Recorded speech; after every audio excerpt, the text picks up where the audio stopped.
This video app review is brought to you by the iPhone appreview.com. What's up, everybody? This is Luke Patrick with the iPhone appreview.com, and today we're slinging out yet another video review, this time taking a look at an application that we've already seen a couple of different times. This is an app that we've had, I think, the opportunity to review twice now in the past, I guess is the word used. But not because we just like revisiting the same apps, just because Back in Black continues to get better and better and better. And this update is no different. The application has come out with a whole new slew of features, and most notably there's a new pie chart that makes the app even easier to use. And overall, it's possibly just the best finance application that we have seen in the App Store to date. Do you know what this looks like? Because we certainly do. Here's what the newer edition looks like, and we have to say it looks absolutely fantastic, especially considering we were just checking our notes from the first release of this application, taking a look at how things are different now. And dear God, they have really improved the design of this thing, and we thought it was good to begin with, but now it's just absolutely fantastic.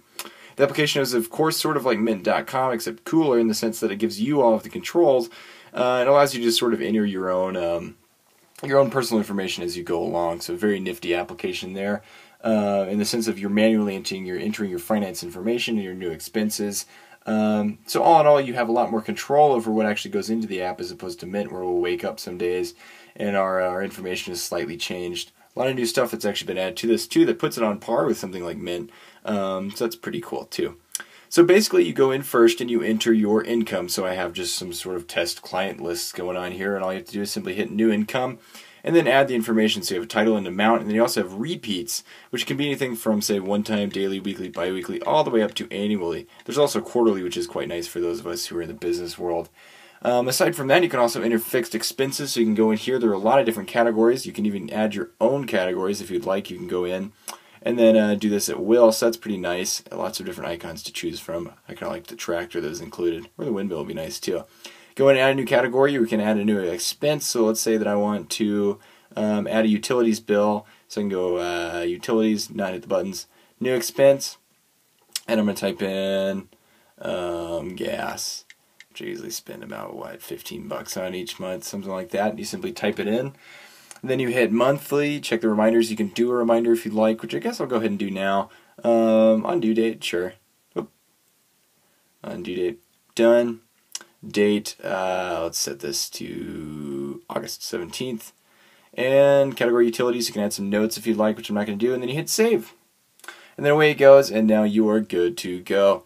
Which, of course, it's not in this month's, but it will be in next month's, in August. So if I boot into August, for instance, I can go in here, and then I can go into the reminders, etc. Just give me the reminder actually when I boot it in. Let's go back to July really quick. I'm going to show you the new nifty feature that's here. Well, actually, let me do one more thing first. You can, of course, enter goals with this gorgeous goals interface. It's sort of Mint-esque, but better, actually, in my opinion.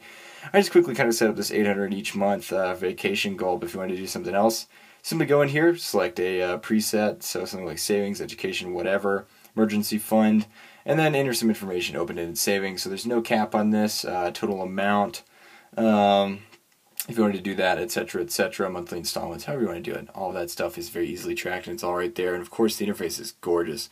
Just a quick note, overall, the interface across the entire application is awesome. We really enjoy the design in this, and that's something that we don't get to say often because we're kind of picky about that. So all of that is just fantastic. As far as the graph, this is the new thing, and this is really cool. We dig this a lot because it automatically, of course, shows you exactly where your total budget has been going in terms of spending, goals, and expenses, whatnot. Which is pretty cool. You can also go in and check out your income really quickly. You can add a new purchase very simply by hitting this. And of course, you have the same new purchase interface that's been here since the beginning that looks great. You can type in whatever number, select a handy category, which you can, of course, edit these later. And then you hit save if you want, which I'm not actually going to do. But skipping all that stuff we've kind of showed you in the past, here's the graph. The cool thing about this is if I were to actually overspend in a category, so let's say I spend a whopping, geez, I don't know, how about,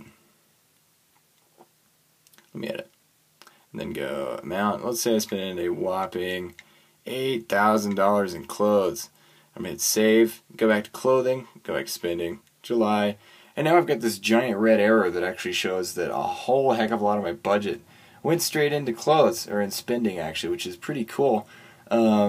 in the sense that you get an immediate feel for what's going on within your budget. Just by looking at this, you can go, well, geez, my red is just massive. Look at that. You can also sort these by any amount that you want, which is pretty cool. And then tap for additional information in the specific categories. So all in all, just a stellar addition. This is the kind of update that we like to see in any application, and they've been doing a great job with these updates, rolling them out, and that's just brilliant right there. Again, simple month interface here, so you can go check out all the rest of the months. You've also got backups, which is something that we asked for in the original review that we did of this. It's here. It's great. Works fine. Absolutely amazing. Of course, there's settings, so you can go ahead and check a passcode if you'd like. You can also do rollover income, so your budgets stay rolling over each month if you would like. And you can also set the auto spending so it sets whatever is left over as your budget. Export data via CSV if you'd like. All in all, it's just stellar. We really like this app. It's kind of hard to hide.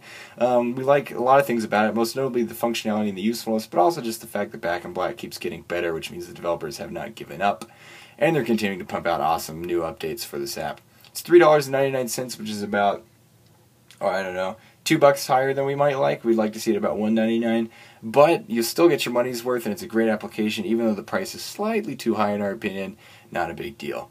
So with all of that in mind, Back in Black does get a 4.5 out of 5-star rating from us. It's an awesome app. If you need a personal finance application that's not like Mint, that's not tied to the internet, you want to do all of that stuff yourself, go ahead and get this application. Very quick, very simple, very easy to use, and very functional. Again, it's a 4.5 out of 5-star rating for Back in Black budget from our favorite Canadian developers and Fusion Media Group, that is.